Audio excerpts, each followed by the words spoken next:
Apollo ఆసుపత్రి నుంచి Vikram Goud discharge అయ్యారు. డిశ్చార్జ్ కాగానే విక్రమ్ గౌడ్ ను పోలీసులు అరెస్ట్ చేశారు. విక్రమ్ గౌడ్ ప్లాన్ ప్రకారమే కాల్పుల ఘటన చోటు చేసుకుందని పోలీసులు ఇప్పటికే స్పష్టం చేశారు.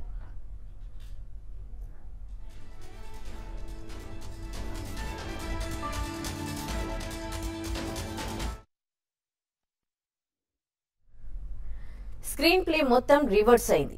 బుల్లెట్ బూమ్ రాంగ్ అయింది. కాల్పుల కేసులో విక్రమ్ గౌడ్ ను నిందితుడిగా తేల్చారు పోలీసులు. ఈ వ్యవహారం మొత్తం ఓ సినిమాటిక్ క్రైమ్ స్టోరీ అని తేల్చేశారు. విక్రమ్ గౌడ్ భార్య షిఫాలి ఇచ్చిన సమాధానాలు, అక్కడి పరిస్థితులను అన్ని బేరీజ్ వేసుకున్న పోలీసులు విచారణ చేస్తే మొత్తం కథంతా వెలుగులోకొచ్చింది.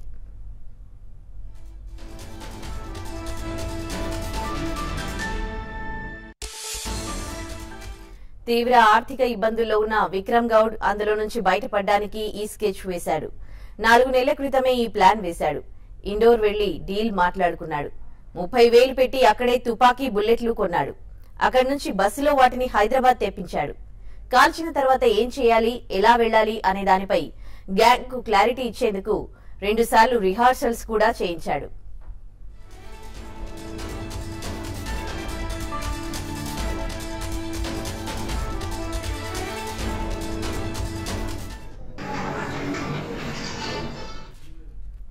ఈ కేసులో మొత్తం 8 మందిని నిందితులుగా గుర్తించారు పోలీసులు. 5గురిని అరెస్ట్ చేయగా 2 పరారీలో ఉన్నారు. విక్రమ్ గౌడ్ ను ఆసుపత్రి నుంచి డిశ్చార్జ్ కాగానే అరెస్ట్ చేశారు. ఈ కేసులో ఇండోర్ కు చెందిన రయీజ్ ప్రధాన పాత్ర పోషించాడు.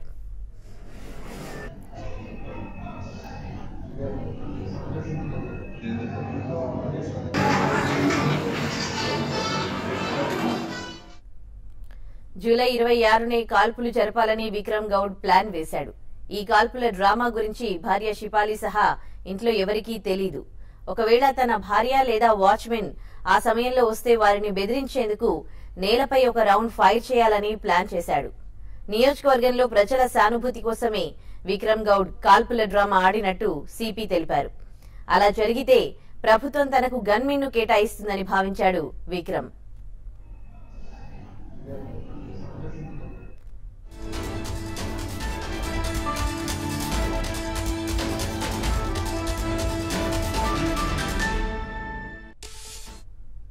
ఈ మొత్తం కాల్పుల డ్రామాకు గోవింద్ రెడ్డి అనే వ్యక్తి ద్వారా విక్రమ్ గౌడ్ ప్లాన్ వేశాడు. అతడికి సినిమాల్లో అవకాశాలు ఇప్పిస్తారని చెప్పి ప్రలోభ పెట్టాడు. కాల్పుల ప్లాన్ పక్కగా వర్కౌట్ అయ్యేందుకు అడ్వాన్స్ గా 5 లక్షలు అందించాడు. కానీ ఈ ప్లాన్ లో పాల్గొన్న వాళ్ళెవరికీ అంతకుముందు ఆయుధాలు ప్రయోగించడం అలవాట్లేదు. దీంతో విక్రమ్ గౌడ్ చాలాసార్లు వారి వెనక పడ్డాడు. వీలైనంత త్వరగా ఈ ప్లాన్ అమలు చేయాలని సూచించాడు. మొత్తానికి అమలు చేశాడు. ఇప్పుడు దొరికిపోయాడు.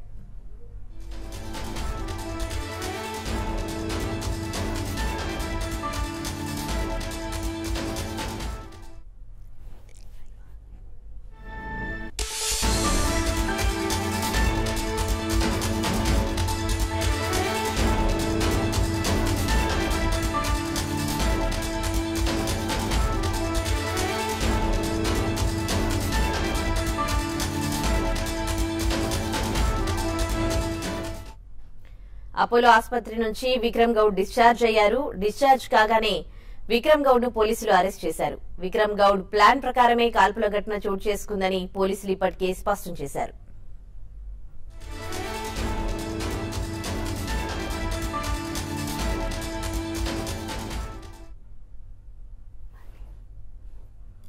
స్క్రీన్ ప్లే మొత్తం రివర్స్ అయింది. బుల్లెట్ బూమ్ రాంగ్ అయింది.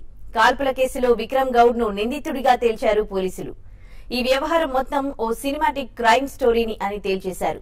విక్రమ్ గౌడ్, ఆయన భార్య షిఫాలి ఇచ్చిన సమాధానాలు, అక్కడి పరిస్థితులను అన్ని బేరీజ్ వేసుకున్న పోలీసులు విచారణ చేస్తే మొత్తం కథంతా వెలుగులోకొచ్చింది.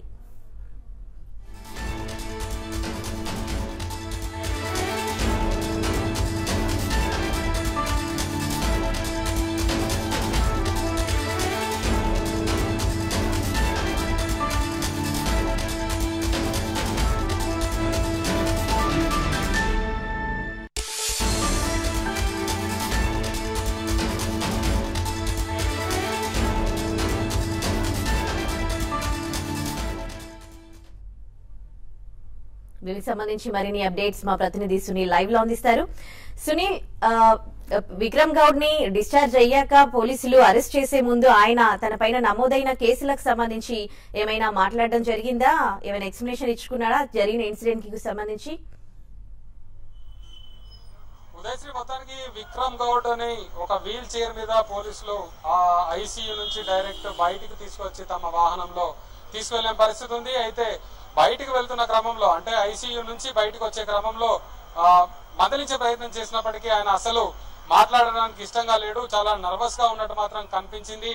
ఆయన అనుచరులు, ఆయన బంధువుల మధ్యలో ఆయనను వీల్ చైర్ పైన పోలీసులు తీసుకువెళ్లారు. డిశ్చార్జ్ కార్డు పడగానే, డిశ్చార్జ్ అయిపోగానే మిమ్మల్ని అరెస్ట్ చేస్తున్నామని విక్రమ్ గౌడ్ కు సమాచారం ఇచ్చారు. వాళ్ళ సోదరుడు, విక్రమ్ గౌడ్ సోదరుడు, అంతేకాకుండా బావమరిది, ఇంకొంతమంది కజిన్ బ్రదర్స్ వాళ్ళు, అంతేకాకుండా కొంతమంది అనుచరులు కూడా విక్రమ్ వెంట ఉన్నారు. అయితే వెహికల్ కి సంబంధించి పోలీసులకు సంబంధించి సుమో వెహికల్ లో తీసుకువెళ్తుంటే కొంత మంచి వెహికల్ అరేంజ్ చేయండి అని పోలీసులు రిక్వెస్ట్ చేశారు. కానీ మాకు అందుబాటులో ఉన్న వాహనం ఇది, అంటే మా వెహికల్ లో తీసుకెళ్ళానంటే మీ వెహికల్ లో తీసుకెళ్ళడానికి ఒప్పుకోము, ఎందుకంటే అది కరెక్ట్ కాదు, కాబట్టి మా వెహికల్ లోనే తీసుకెళ్తామని సుమో వాహనంలో ఎక్కించి తీసుకెళ్లారు.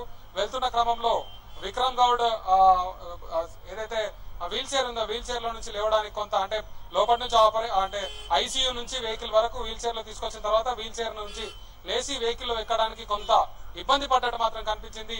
కొంత ఆయనలో ఆందోళన కూడా కనిపించింది. అయితే మొత్తానికి విక్రమ్ గౌడ్ మాత్రం అరెస్ట్ చేసిన పరిస్థితి, ఎందుకంటే నిన్ననే అరెస్ట్ చేయడానికి పూర్తి స్థాయిలో పోలీసులు ప్రయత్నం చేశారు. కానీ డాక్టర్ల నుంచి, ఎందుకంటే ఆయన పరిస్థితి బాగాలేదు, ఐసీయూ నుంచి డైరెక్ట్ తీసుకెళ్లడం కూడా కరెక్ట్ కాదు, స్టేబుల్ గా ఉన్నాక తీసుకెళ్ళండి అని డాక్టర్లు చెప్పడం, కుటుంబ సభ్యులు కూడా కొంత అన్ని టెస్ట్ చేసిన తర్వాత ఆయన బయటికి పంపాలని కూడా చెప్పడంతో ఈ రోజు ఉదయం 9:30-10 గంటలకే పోలీసులు ఇక్కడికి చేరుకున్నారు. చేరుకున్న తర్వాత డిశ్చార్జ్ కు సంబంధించినటువంటి ప్రొసీజర్ అంతా కంప్లీట్ అయింది. డిశ్చార్జ్ ప్రొసీజర్ కంప్లీట్ కాగానే కేవలం విక్రమ్ తమ్ముడు తప్ప ఇంకా కుటుంబ సభ్యులు ఎవరు రాలేదు, వైఫ్ రాలేదు, తల్లి తండ్రి ఎవరు రాలేదు, కజిన్స్, అంతేకాకుండా ఫాలోవర్స్ వచ్చిన పరిస్థితి అయితే ఉంది. సో ఇక్కడ నుంచి విక్రమ్ ని తీసుకువెళ్లి బంజారాహిల్స్ పోలీస్ స్టేషన్ తీసుకెళ్లి అక్కడ నుంచి నాంపల్లి కోర్టుకు తరలిస్తారు.